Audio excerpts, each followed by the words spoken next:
If you could just tell us your name and a little bit about your background. My name is Knut Wittkowski. I was at the Rockefeller University for 20 years, head of the Department of Biostatistics, Epidemiology, and Research Design. And before that, I worked for 15 years with Klaus Dietz, one of the leading epidemiologists in the world, in the German town of Tübingen at the Eberhard-Karls University. You gave recommendations for how best to deal with COVID-19. Could you just describe what you wrote? As with every respiratory disease, we should protect the elderly and fragile, because when they get pneumonia, they have a high risk of dying of the pneumonia. So that is one of the key issues that we should keep in mind. On the other hand, children do very well with these diseases. They're evolutionarily designed to be exposed to all sorts of viruses during their lifetime. And so they should keep going to school and infecting each other, and that contributes to herd immunity, which means after about 4 weeks, at the most, the elderly people could start joining their family, because then the virus would have been extinguished. You mentioned in the piece that, in fact, you think containment would prolong the duration of the virus. Yes. Can you talk about that? With all respiratory diseases, the only thing that stops the disease is herd immunity. About 80% of the people need to have had contact with the virus, and the majority of them won't even have recognized that they were infected, or they had very, very mild symptoms, especially if they're children. So it's very important to keep the schools open and kids mingling, to spread the virus, to get herd immunity as fast as possible. And then the elderly people, who should be separated and the nursing homes should be closed during that time, can come back and meet their children and grandchildren after about 4 weeks, when the virus has been exterminated. And so what do you make of the policy that was enacted in the United States and England and most places throughout the world? This policy of containment, shelter in place, etc. What's your opinion of it? Well, what people are trying to do is to flatten the curve. I don't really know why. But what happens if you flatten the curve, you also widen it, and it takes more time.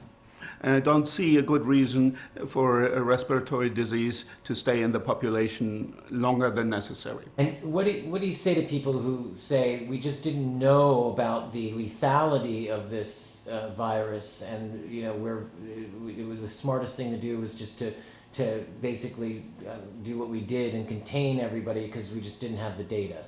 Oh, we had 2 other SARS viruses before. Coronaviruses. It's not the first coronavirus that comes out, and it won't be the last. And for all respiratory diseases, we have the same type of an epidemic. If you leave it alone, it comes for 2 weeks, it peaks, and it goes for 2 weeks, and it's gone. You were speaking to my producer the other day on the phone, and you said the pandemic is over. What do you mean by that? There are no more new cases in China and in South Korea.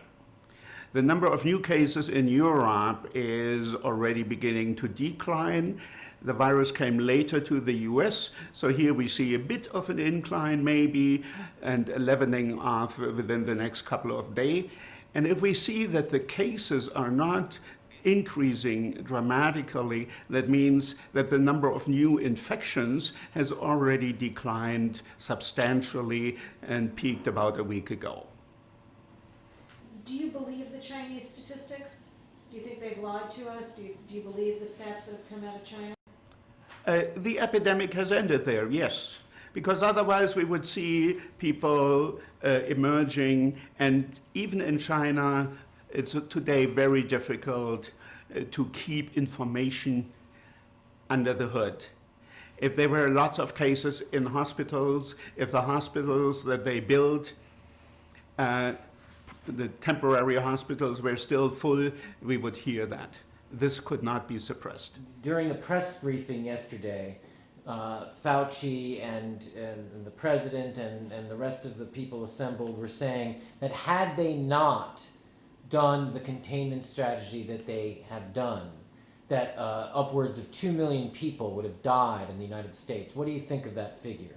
Well, I'm not paid by the government, so I'm entitled to actually do science. If the government if there had been no intervention, the epidemic would have been over, like every other respiratory disease epidemic. And how many, in your estimation, would have died? Would it have been that much? Okay, we have right now, let's take realistic numbers in the United States. We have about 25,000 cases every day. Our hospital system would have to deal with 2,500 patients every day for a certain period of time. That could be about 3 or 4 weeks, and then the number will dramatically decrease again, and the whole epidemic will be over. And of those hospitalized cases, what, in your estimation, how many would die? 2% will die. Of the hospitalized cases?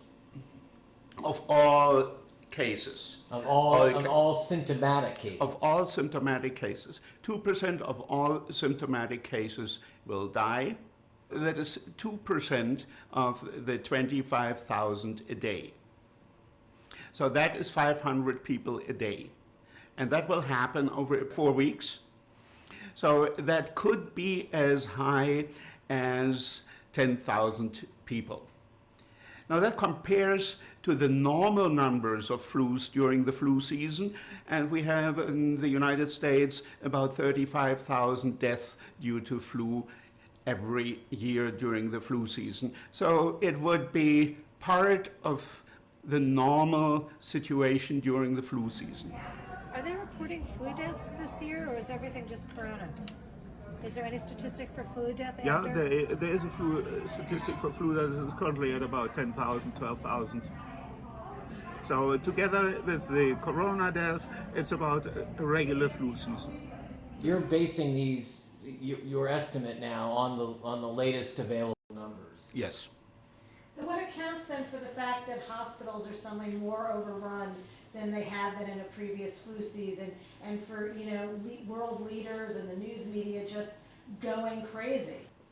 Funding for hospitals has, as everybody knows, not increased recently. So hospitals had to cut down, and therefore they now have to run their emergency plans, which is not terrible. That's what they have been planning for decades. So if they have to put up some tents in Central Park, that's not the end of the world. The tents are there. They're maintained very well, and they will be there for a few weeks, 3, 4 maybe, and then the crisis will be over. This is not a situation nobody has ever thought about. What do you think about their latest figure that they claim that because of social distancing, that we've saved ourselves from the 2 million dead, but that we are probably looking at 150 to 200,000 dead, though they've said that it's possible that it could be lower if we are really, really good about social distancing, etc.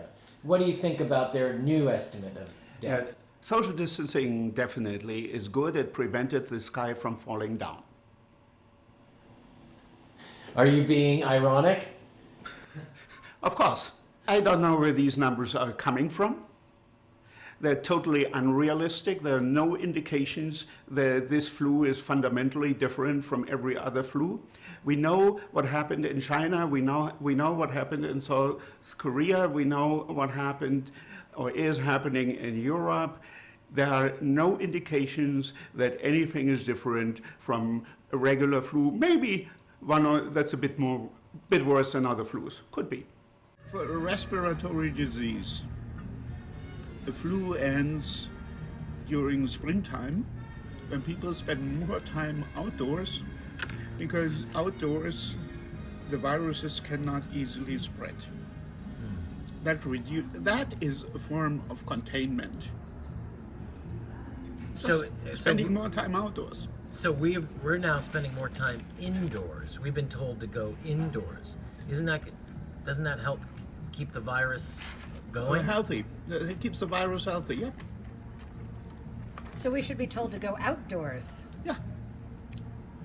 But going outdoors is what stops every respiratory disease.